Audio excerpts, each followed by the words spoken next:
Good afternoon, everybody, and welcome to Understanding Radon Properties, Testing, and Remediation Methods. I'm Kara Golden. I'm the Director of Marketing at Tiger Home and Building Inspections.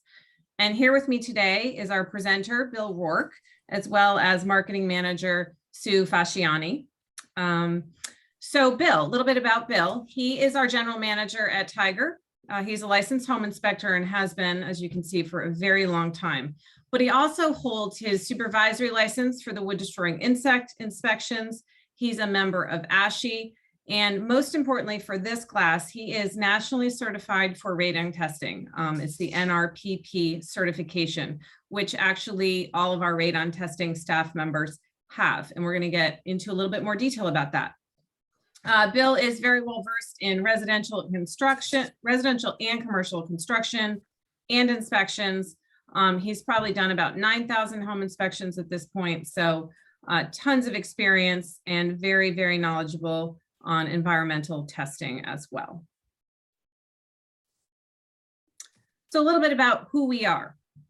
If you're not familiar with us, we are a Connecticut family business, and my dad, Joe DeLaurentis, started the company in 1992, and we have grown, as you can see, our staff here. We do residential and commercial inspections throughout Connecticut and all the bordering towns of New York, Massachusetts, and Rhode Island for any crossover agents. And we work 7 days a week because you are all working 7 days a week. Couple other things that make us really stand out, I think, in the environment of home inspections, we include our wood destroying insect report with all of our home inspections. And our environmental staff is quite unique as well. Our radon testing is electronic monitors by, again, our certified staff.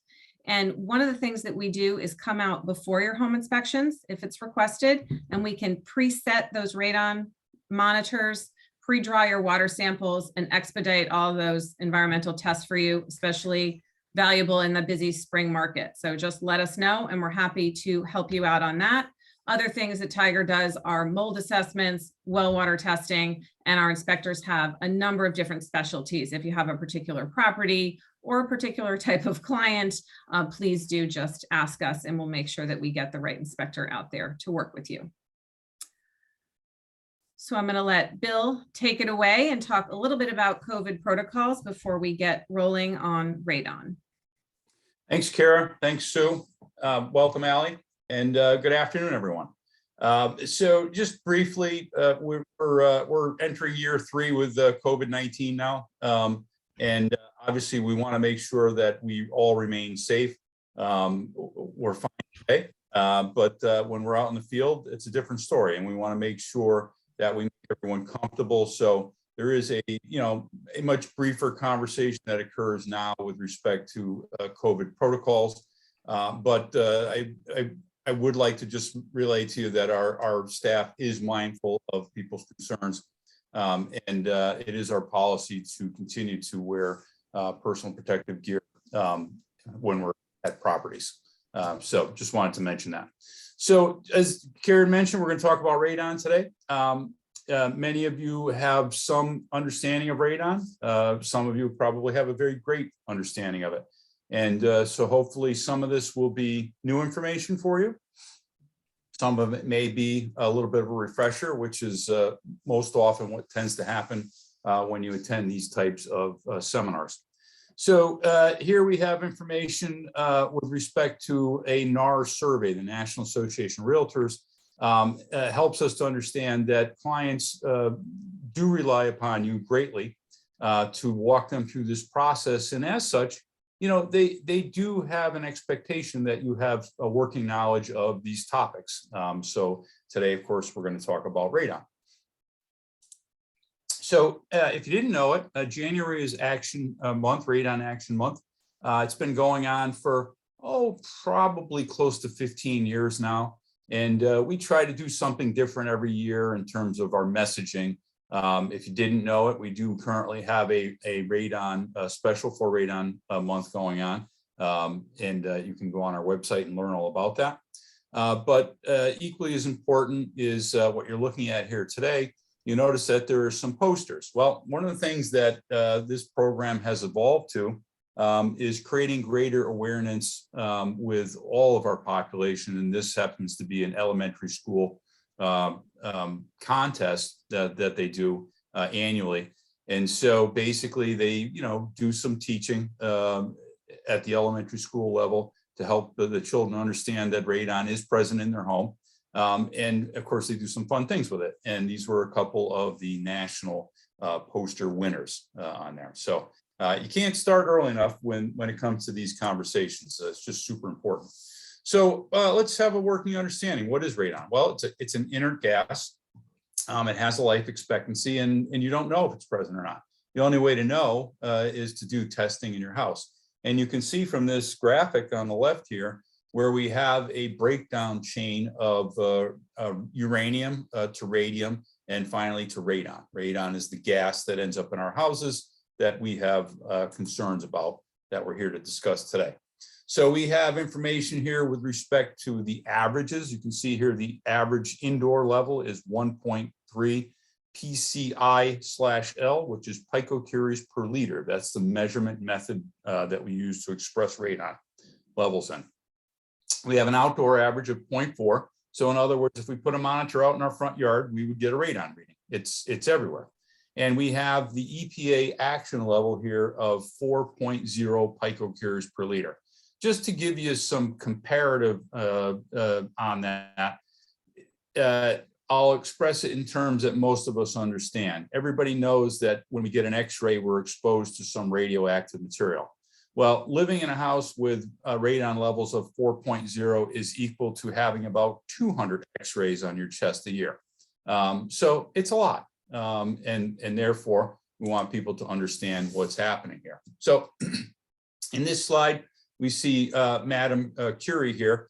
But to understand the history of radon, we got to go back a little bit further than her time. In 1532, a fellow by the name of Paracelsus, who was a Swiss physicist, discovered what he termed a wasting disease. He didn't know what it was, but basically he was seeing miners coming back with this lung issue, and they were dying from it. So about 1899, a couple of German doctors, Hertzing and Hesse, discovered that it was actually radium. And fast forward to the 1920s, Madame Curie and her husband Pierre, did a lot of work on the extraction of radon from radium. And so that kind of brought us into the modern day thinking. And then fast forward up into the 70s, when a lot of studies were done in the late 70s through the 80s. And they really had to do with what was happening in the United States with respect to miners. And they were referred to as the miner studies generally. And we were, beginning to discover that there was something to all this. And several studies were done. And there was also one that was done in Pennsylvania at a nuclear facility where they discovered, the radioactive byproduct on individuals. So we've been studying this for a long time. And so we now understand that radon is an issue in the buildings. And this is the reason why we're having a conversation about it today. So you'll see this type of map throughout the United States. These are EPA maps. You'll see them on the Department of Public Health website. And what they do is they express in zones, in this case, zones 1, 2, and 3, the potential levels of radon. Notice I said potential. You have to think of radon in terms of potential and not absolutes, because if you look at a map like this, it's not safe to say that our highest levels of radon are along the shoreline and our lowest levels of radon are in Harford County, as this map would suggest. The reality is there are pockets. And so what we're saying here is that generally we have higher potentials and lower potentials, but within each of those counties, in this case, as expressed here, there are very high levels of radon throughout. So don't look at a map as basically an absolute. Look at it as guidance. And so when we talk about the impact of radon, we're really talking about an increased risk of lung cancer. Radon is the leading cause of lung cancer among non-smokers, and it's the second leading cause of lung cancer overall. So you can see in this illustration here where we compare it to other forms of death, it's a real issue that we need to be concerned about. And what we need to think about are what are called radon decay particles. That's the stuff in the radon that does the damage. So how does it end up in our houses? Well, you'll see in this illustration here, where coming up through the soil, the ground, we have bedrock, which we have a whole bunch of in Connecticut. And it's these pathways through the ground that find openings into the building. And so here we're showing, you know, cracks and voids. And of course, if you have a basement and you have a concrete in there, you'll know that there's going to be gaps and voids, whether it's cracks or openings or whatever the case may be. So air pressure is the greatest movement method for radon in a building. As it shows here, 85 to 90% of the radon movement in the building is going to be via air pressure. And we'll talk a little bit about that. But just to touch on the other forms, which would be emanation, which is be an emission, right? So in other words, we have a radon containing material where the radon gas is coming out of diffusion, where radon is passing through a material. And then, of course, off-gassing, which really is a function of water. And we'll get into that a little bit later in this presentation. So we think about what happens in our buildings. And in this illustration, we have a cross-section of our house, and we're showing air movement. Well, we can have air movement in the building as a function of something called a stack effect from the mechanical systems in the building, and also other environmental factors, and we'll talk about those. So the greatest issue, of course, is the stack effect. This is that air movement, so that 85 to 90% of the way radon gets into the building. And you can see in this illustration where we have these arrows, and on the bottom it shows that we have the arrows coming up from the ground, and then we have them coming from the sides, and then you'll notice that dotted line that references what's called the neutral pressure plane or pressure boundary in a house. And it's below that line where we don't have any pressure. At the line, we have a neutral pressure, and above that line, we have a positive pressure. So in this case, we're looking at a two-story house. And so we could expect that we would have a higher stack effect or positive pressure in a two-story house than we would in a one-story house. So let's see what that looks like. So we have heating, ventilation, or air conditioning systems in our homes, and many have all of them. Some of them have some of them. We have exhaust air systems in the house, which could be a balanced exhaust system or an exhaust only system. And then, of course, every exhaust system has airflow associated with it. So let's see what that looks like. So think about in your own home, what you have in there. So you have bathroom fans, you have a dryer, possibly a central vacuum system, and then also possibly a fireplace and or a wood stove. And then, of course, our combustion appliances. So if you're heating with a fossil fuel in your house, propane, natural gas, oil, then you're going to have some type of combustion in addition to these other appliances, which would be wood, coal, etc. In there. And so each of those has an associated amount of cubic feet per minute, CFM, associated with that. So think about what happens in your house in June. You're not going to run your fireplace, typically, fireplace, wood stove, in June. You may not be running many combustion appliances. So for example, if you had an oil-fired furnace in your house, that may not be running. So what's that going to leave us with? We're going to have bathroom fans, possibly a clothes dryer, unless maybe you hang your clothes outside, possibly a central vacuum, and then maybe a water heater, for example. So if you added up the cubic feet per minute of airflow in June, you would see a very different picture in January, January 19th, for example. So if you had a wood stove or a fireplace, let's go with a fireplace. You're going to add to your load of air movement in your building potentially 170 cubic feet per minute when you start your fireplace. So I have the clothes dryer going, I have the heating running, and now I add the fireplace to that load. Well, just for illustrative purposes, if you had a 2,000 square foot house that had 8-foot ceilings, you have 16,000 cubic feet of air in your building. If you run your fireplace for an hour at 170 cubic feet per minute, you just exchanged 10,200 cubic feet of air in your house. Where did that all come from? That air has to come from someplace. So it's coming from the basement, maybe through the basement windows. It's coming through cracks and crevices in your house, including those in the floor. Maybe you have a drain system underneath the floor in your basement. Now you have a soil gas concern where we're drawing all that up into the building. And that's really where I'm going with this is we have a higher potential when we're moving air in the building. Also think about what's happening outside today.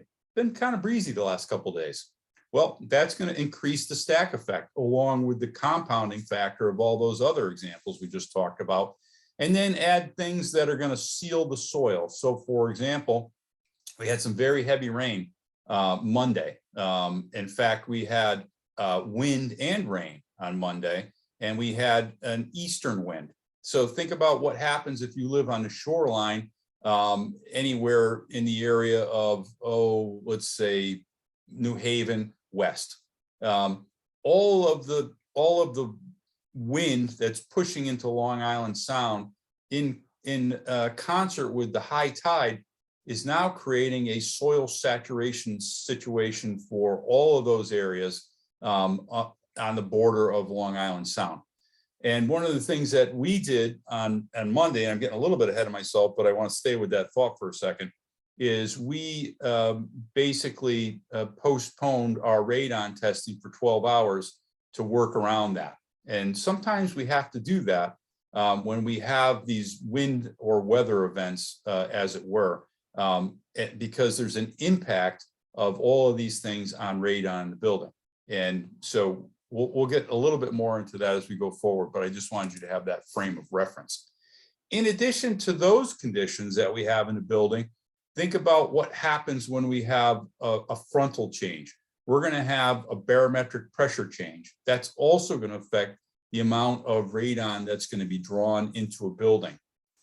And so, again, you can see how all of these things kind of conspire against us inside a building when it comes to the radon levels in our homes.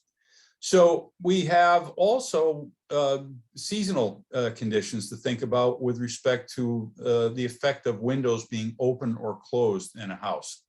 When we have open windows in the warm weather, go back to that June scenario, basically we have a potential for dilution to occur in the building. So if I open a window, if I have radon in the house, I may, by bringing more fresh air into the building, dilute that.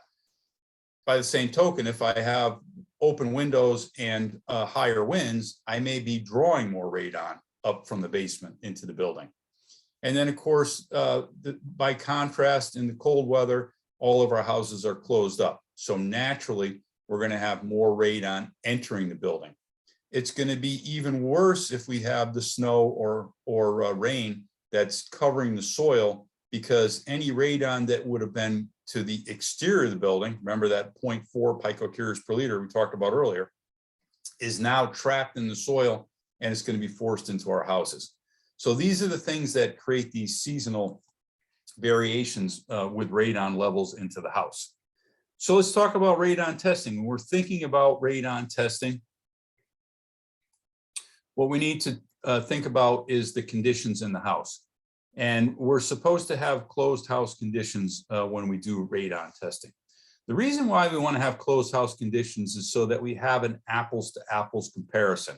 If we were trying to do radon testing and one house had the windows open and the other ones had the windows closed, well, we wouldn't have an accurate depiction of what's happening in there. And by contrast, we also want to make sure that we are creating a worst case scenario so that people understand what the highest potential, remember there's that word potential in it, of radon going into the building. In addition to that, we need closed house conditions for 12 hours before we start testing so that we stabilize that indoor environment. Again, we're trying to create that apple to apple comparison. And then we need to think about where we're going to place these devices in the building. So for that, we refer to the EPA's Home Buyer and Seller Guide to Radon. And if you haven't read this guide as a realtor, it's a really good resource for you. I would encourage you to do that. You can just Google it. It'll come right up on there. It's about 24 pages, something in that neighborhood, I believe, of information about radon testing. And one of the things that you'll see in there is where to test. So in this case, they're trying to help us understand the best places to test. So the best place to test is going to be the lowest level that's suitable for occupancy. So every house is going to be a little bit different. We'll talk about some of the different foundation types in a minute. But what we don't want to do is we don't want to test in areas that people would not commonly occupy or areas that could be impacted by other conditions in the building. So we're going to try and stay out of small rooms, closets, hallways, that type of thing. And we're going to try and stay out of high humidity locations. So for example, bathrooms, kitchens, laundry rooms, that type of thing. We're going to try and avoid those locations.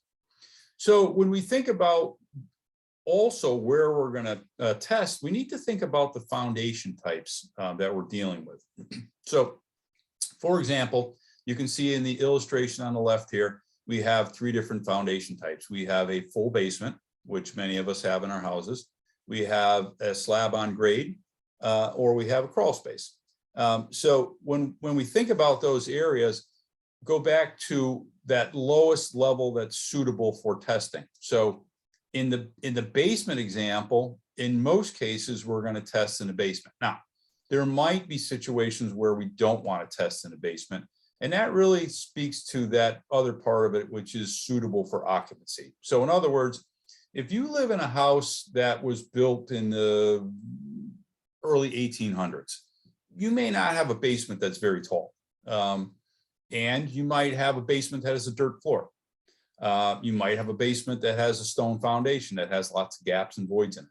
That wouldn't be an appropriate place to test. If you live in a more modern structure, something built, after the late 1880s, for example, you probably have a basement that has a reasonable headroom in it. We consider reasonable headroom something above 6 foot 8 inches by modern standards. And it's probably reasonably well sealed, and an area that might have laundry in there, for example. Maybe there's a workshop down there, or an area for people to do hobbies, or some place to send kids on a rainy, snowy day to get them out of your hair. I remember those days. And so that would probably be the most logical place to test for a real estate transaction. If, for example, you had a slab on grade home, which we all know is basically just the concrete, right, is at the grade level. We don't have a basement below us. So in effect, if you think about it, you're actually kind of living in the basement because you're in the area that has direct contact to the soil. And just like the basement, when you have direct contact with the soil, that's going to be your highest potential area to have radon.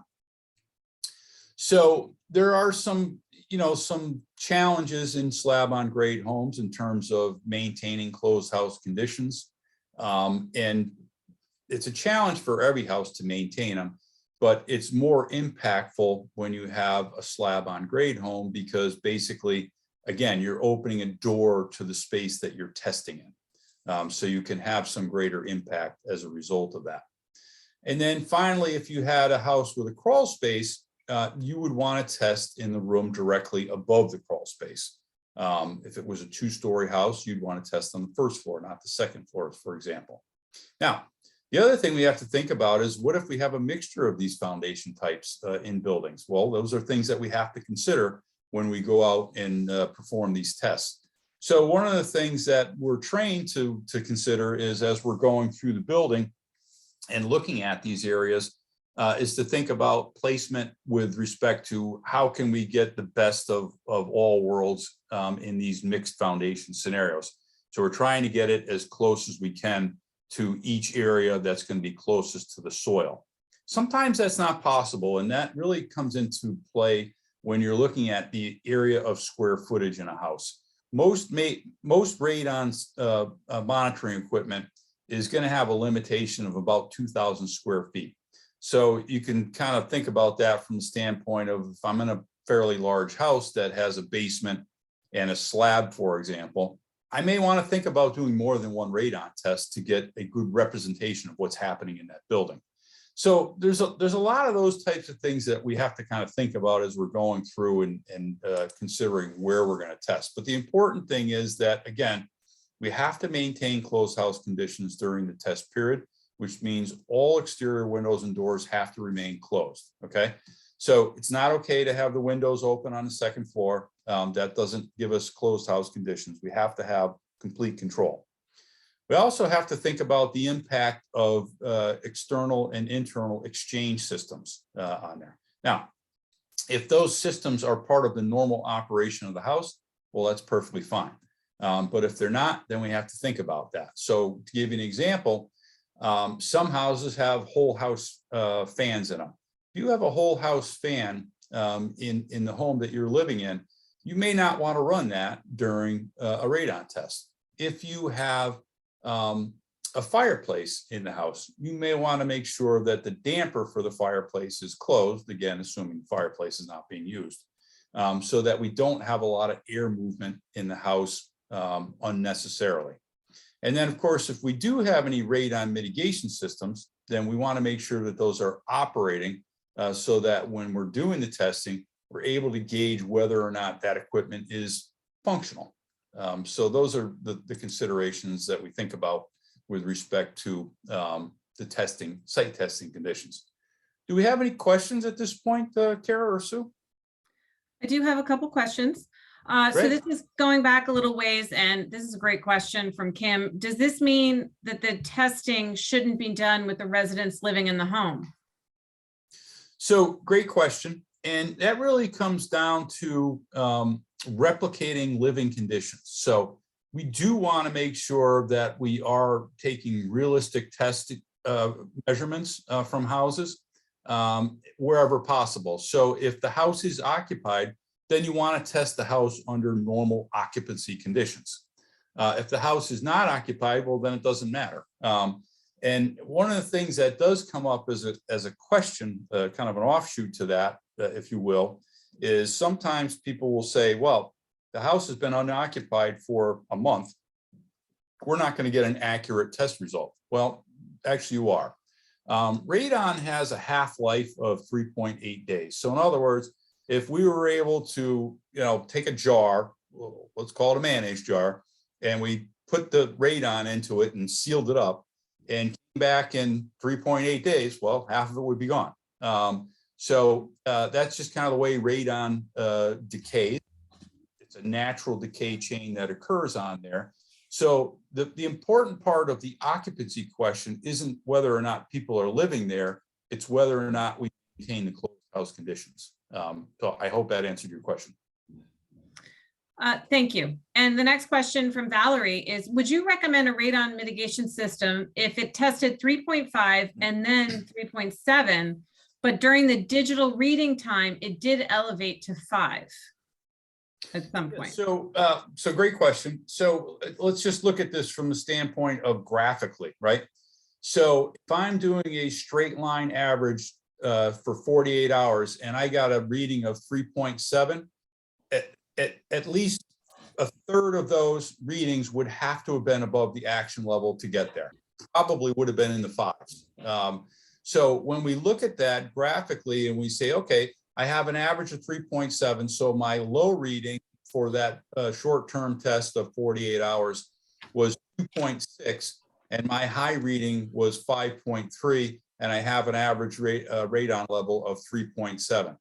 The potential of the radon in that building is the high level, right? It's 5.3. So while there is no requirement based upon the current standards of 4.0 picocuries per liter as a mitigation level, the EPA does go on to say, if you read through that home buyer's guide that I referenced earlier, they do go on to say that you should consider mitigation in your house if you have levels between 2.0 and 4.0 picocuries per liter.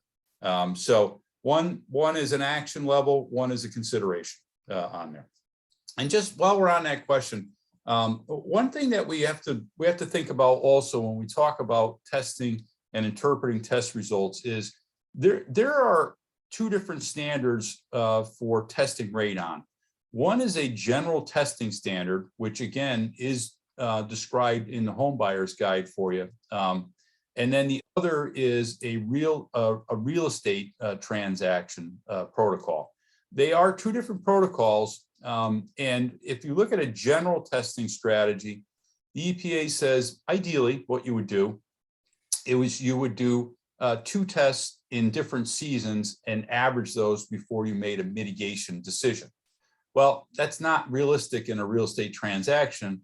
So basically developed an accommodation that says if we do a short-term test with a continuous monitor or a short-term test using 2 passive devices, which we're going to talk about actually next, then that will satisfy those 2 test standards for a real estate transaction. So there are different testing protocols that you should be aware of, but for our purposes today, we are focused on the real estate transaction protocol.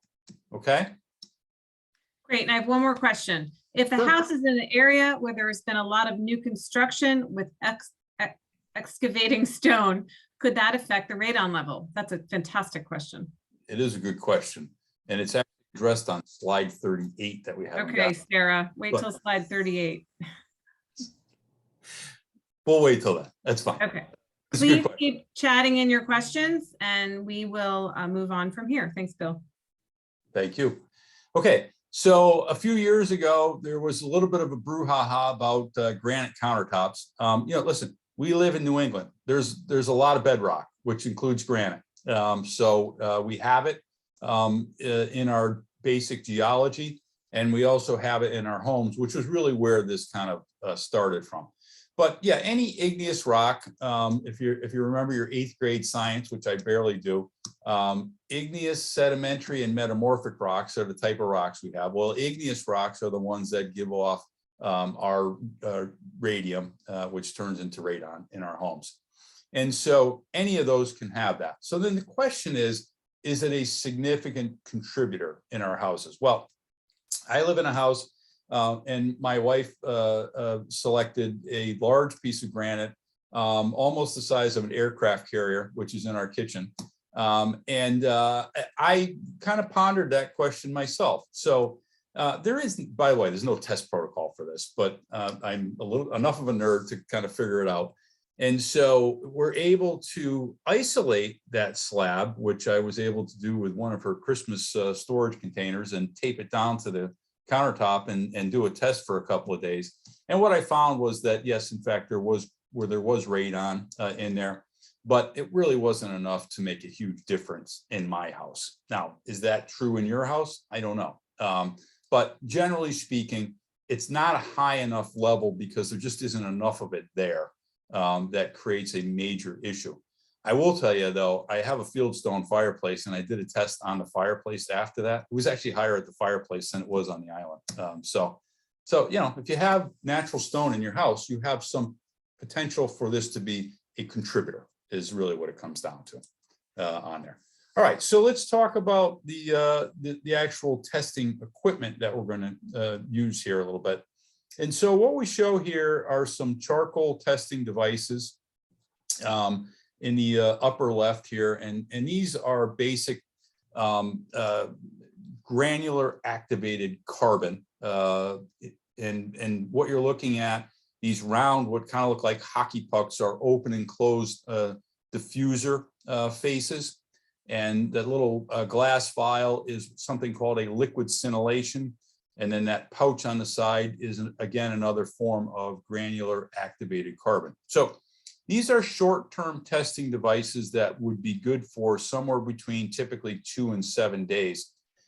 and they're all different. The reason that we chose this photo on here is that each one of these actually has a different limitation on it. So the idea is if you choose a device that's only good for 2 to 3 days and you leave it there for 4 to 7 days, it won't be accurate. And there's a reason for that, because the way carbon charcoal systems work is by adsorption. And so when you open that, these all have covers on them, you open that and expose it to the environment, basically it is drawing the radon decay particles into that device. And when you finish the test, you close it. And in this case, these either get mailed off or dropped off at a lab. And what they're doing is they're calculating the exposure period. So if the exposure period is supposed to be 2 to 3 days and you leave it, as I said, to 4 to 7 days, you're not going to get the right answer. So it's actually critical that you expose these for the right amount of time.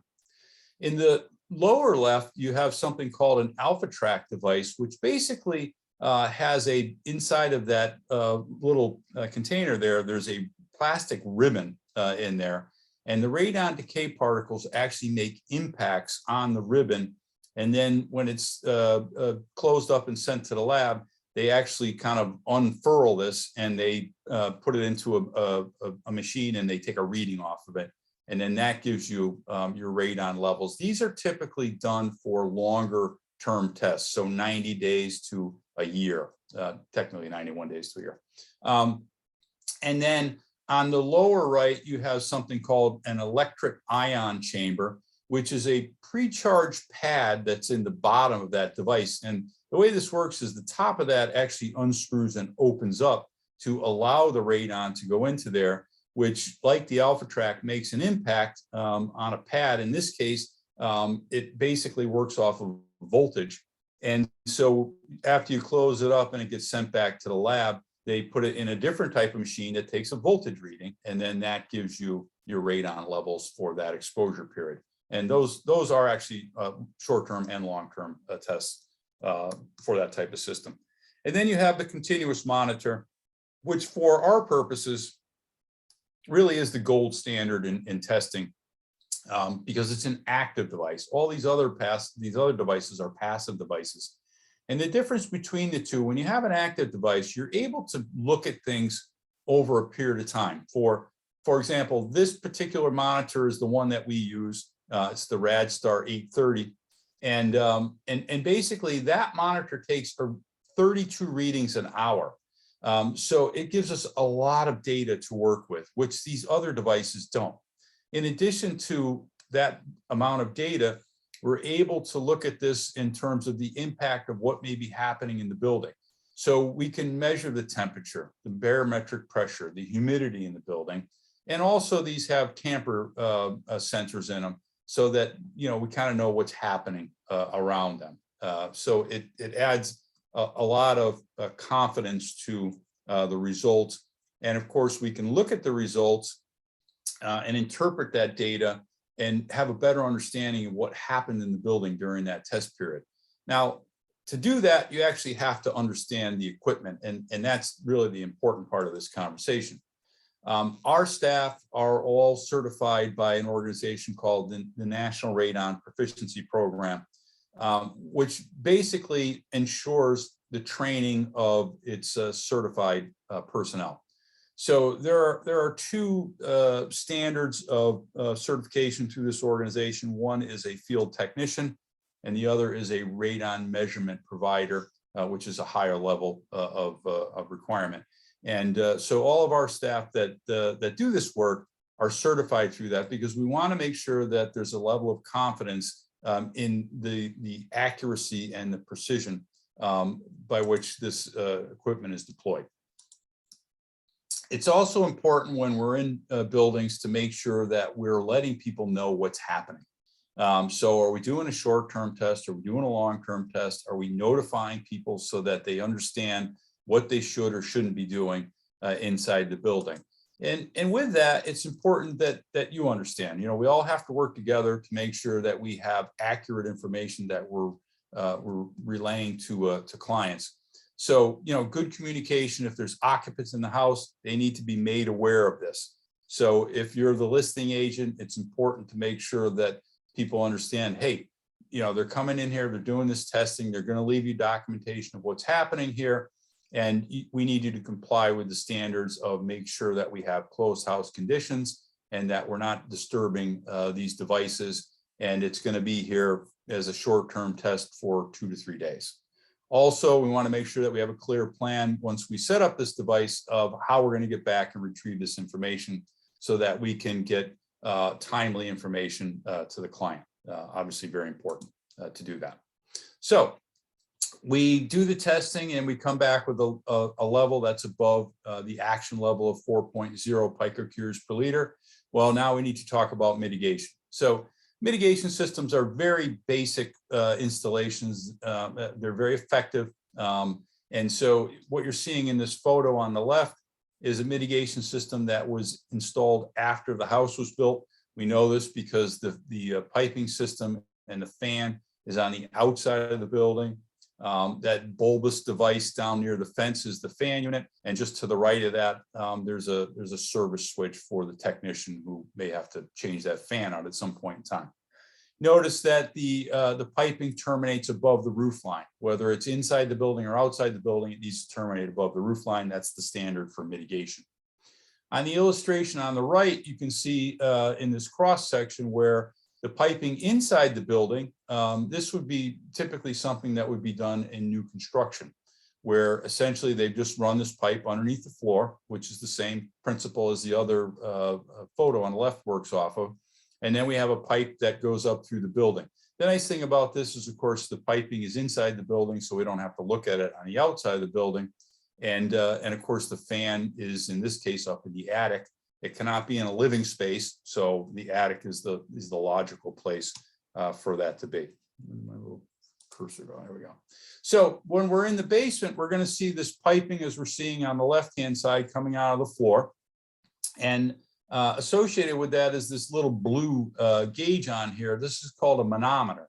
A manometer basically is measuring water column in inches. In other words, it's expressing the vacuum that we have. On occasion, people will say to me, well, the radon level in the house is 2.0 because it says that on the blue gauge. That's not accurate. That little blue gauge is just telling us there's a vacuum there. It has no correlation to what the radon level is in the building. And then, of course, we have the piping at the exterior of the building, and in this case, the fans. Notice in the lower right that there are 2 fans. This was a very large house, and based upon the configuration of the house, they needed to put a couple of fans in there to be able to get the right vacuum for that building. So you're seeing here a straightforward mitigation cost of somewhere in the $1,000 to $1,500 neighborhood is very typical. A newer installation for mitigation and often associated with new construction is something called a heat recovery ventilator, or HRV. This works on a different principle of basically diluting the air in the house. And so what you're looking at is this, rectangular box here that has 4 ducts coming off of it. 2 are for intake and 2 are for exhaust. And basically, we're going to have intake and exhaust terminals on the outside of the building. And we're just going to basically pull air from the outside of the building, pass it through a heat exchanger, and then bring fresh air into the building. The heat exchanger, if we open up the inside of it, looks like this. So we have the heat exchanger, which is basically this block that is typically either made out of plastic or aluminum fins. And the idea is, as the air passes over it from the incoming stream, we're going to exchange the heat to the heat exchanger, and the outgoing stream of air will pass over it and give off the heat to it. So for example, I have one of these systems running in my house right now. Outside, it's 20-something degrees. Inside, it's about 68 degrees. And so what happens is, as the stale air, think of it that way, leaving my house passes over this heat exchanger, it gives off that 68-degree energy to it. And as the incoming stream of air passes over that, which is simultaneous, it picks up about 80% of that heat from the heat exchanger. So instead of bringing 25-degree air into my house, I'm bringing 45 or 50-degree air into my house. So it's more efficient. than opening a window, but it serves the purposes of dilution. And these systems have a filter associated with them, which quite frankly, everybody ignores. So if you have one of these in your house, you do have to do maintenance on it from time to time. So this is just a different illustration of what would be considered radon resistant new construction, where basically you see this pipe going up through the house. Now notice up in the attic area, there's a junction box, but there's no fan associated with it. This is a passive system, and this is basically required in new construction in the state of Connecticut based upon our 2018 building code, which was adopted in about 2020. And so we're required as builders to put this piping in the building as a what if. So what if we had a radon level? And that goes back to the question somebody asked earlier about new construction. We don't know the answer to that as to whether or not there's going to be a radon issue in this building until we actually build the building.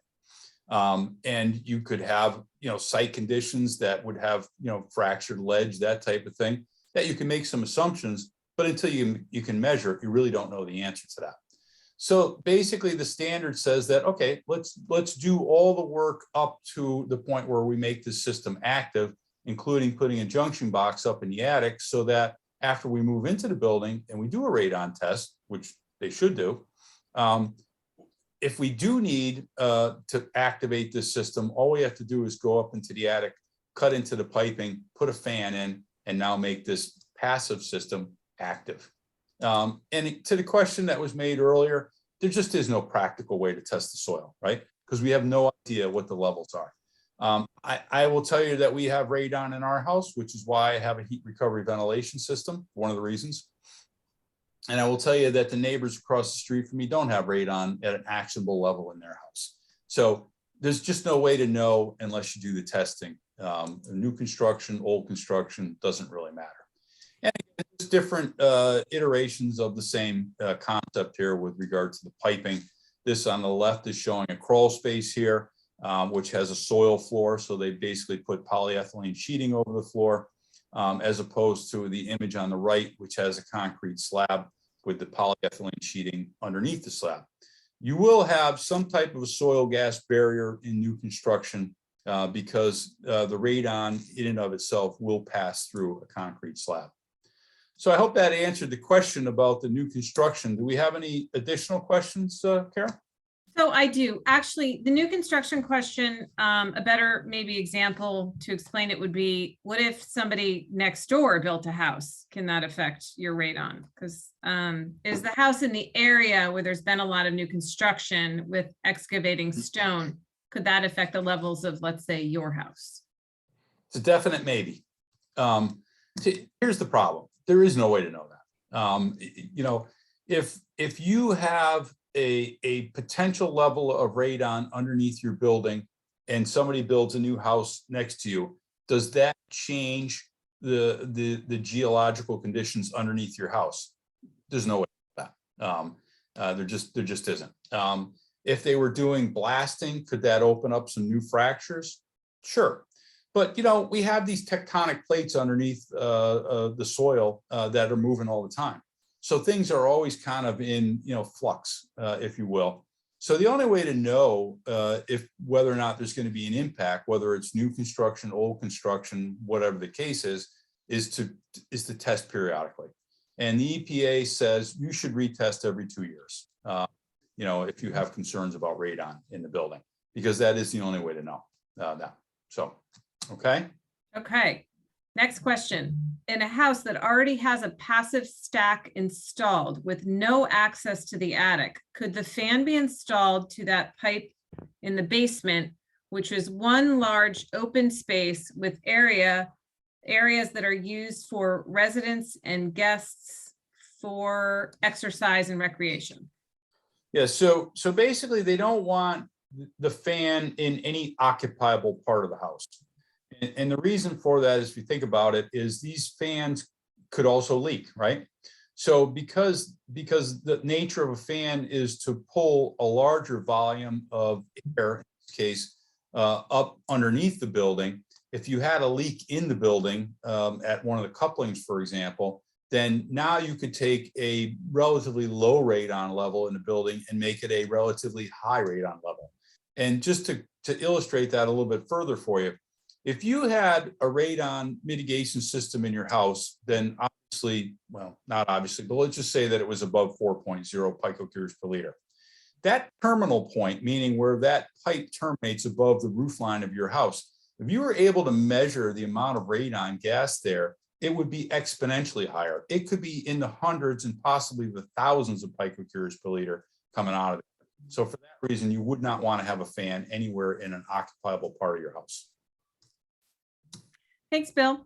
Okay. Does radon in air necessarily mean radon in water also? No, but there is a compounding effect, right?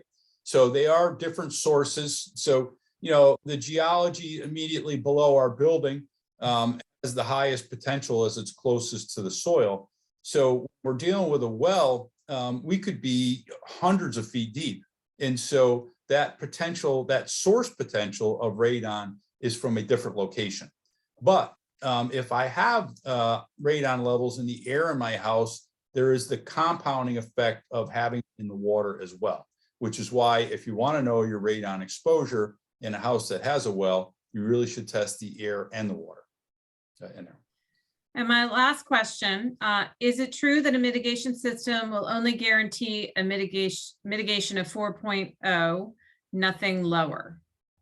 So the conventional thinking is in really where that 4.0 level came from back in the 80s was based upon the capability of the equipment to reduce the radon level. So they were confident that they could reduce it below 4.0 picocuries per liter.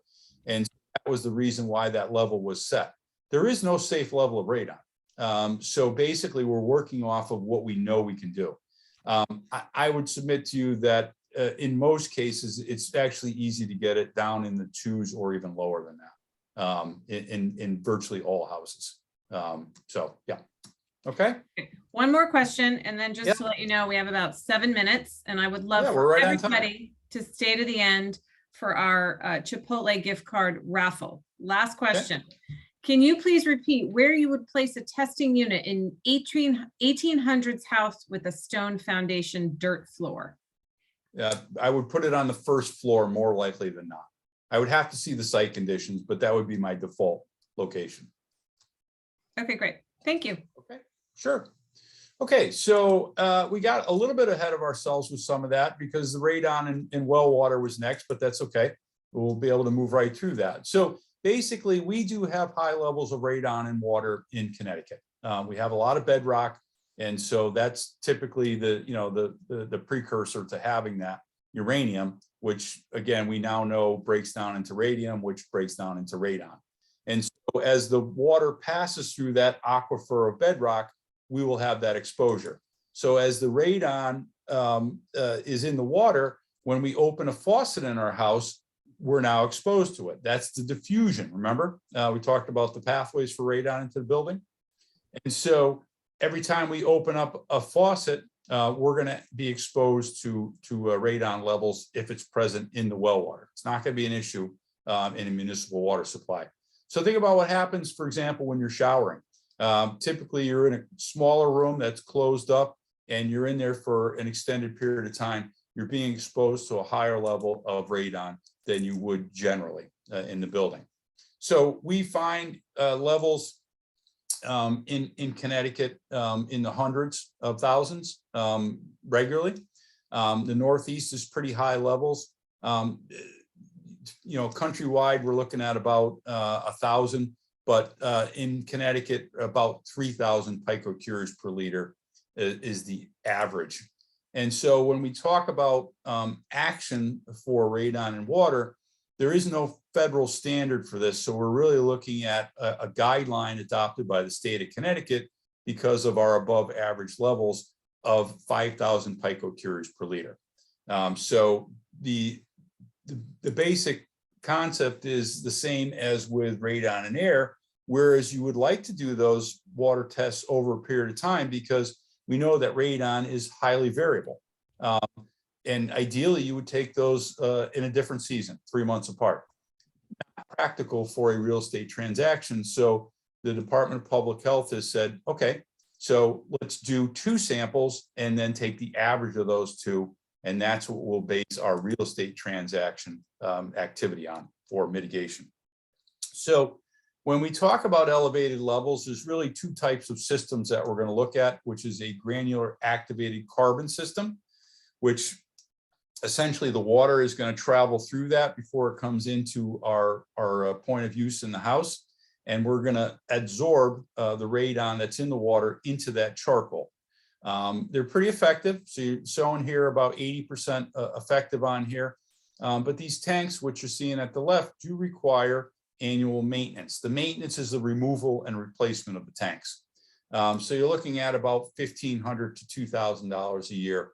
It is important to do maintenance on this equipment, whether it's a granular carbon system or this, what you're seeing here is an aeration system. Because the aeration systems are an open system, whereas the vent, which is the plastic white pipe that you're seeing at the top of this box of water, if you will, is open to the atmosphere, just like it is for an air mitigation system. And because it's open, you can have contaminants that get into there. So again, the regular service is important. These are highly effective in removing the radon, and you're looking at, you know, something in the $4,000 to $6,000 neighborhood for this, which would be, this would be employed at higher levels. So something above like 15,000 picocuries per liter would be very typical. So as we've said earlier, the only way to know what our radon levels are is to test. They do recommend doing it every couple of years. And when it comes to water, you want to do the dual vial sample. Ideally for air, you would use the continuous monitor system. In addition to following the protocol for the radon, as we do through the NRPP program, it's important to make sure that the people that you're working with are highly qualified and trained. And when you look at, you know, making the right selection of who you want to align yourself with, well, as Kara had mentioned earlier, and making sure that people are licensed and insured and, you know, that are following a set of standards, whether it's for radon or home inspection standards and so on, that you have people that are committed to that. And that's important. In addition to the information that we've relayed to you today, you're going to receive this radon flyer that you can use in your conversations with clients and for your own information, so that you can share that information, and they're going to get that in their email. Kara, is that right? That's correct. I will send a follow-up email to you all. It will include a link to our YouTube channel with the video for this class, as well as the handouts we talked about. Okay. And so do we have any final questions? I don't have any final questions. If anybody does, feel free to chat them in. And I will tell you that our raffle winner is Valerie Wiley. Congratulations. Okay. Congratulations, Valerie. Valerie. Fantastic. Well, we'd like to thank all of you for joining us today. It's 12:59, so we're right where we should be in terms of timing.